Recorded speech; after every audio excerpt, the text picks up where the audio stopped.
រូបរស់ស្រួនប្រាកដបុកចូលស្ងាត់ស្ងៀមដោយមិនវាចាមួយប្រាំ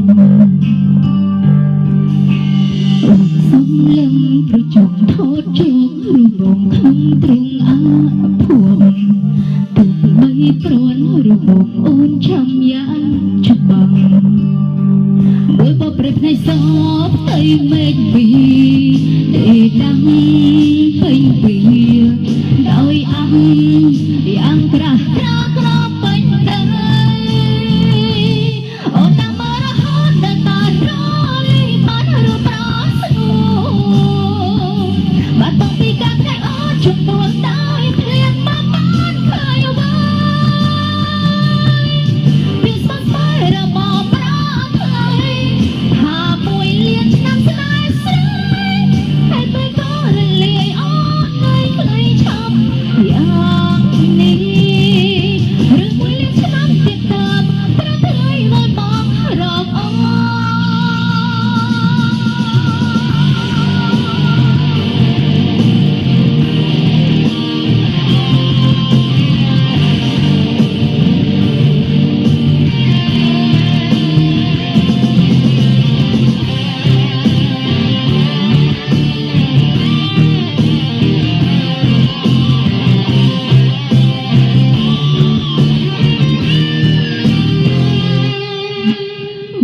ពីមុខ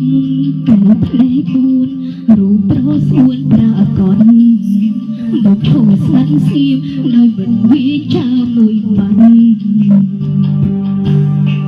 អូនសំលឹងប្រជុំថតជោគរូបបងក្នុងទ្រង់អាភួង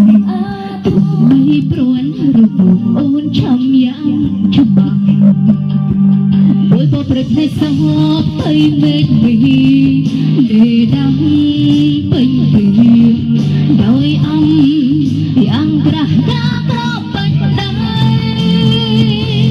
អូនតាមមករហូតដល់តារលាយបានរូបប្រស្ងួនបាត់បង់ពីការតែអូនជំនួសដោយភ្លៀងមិន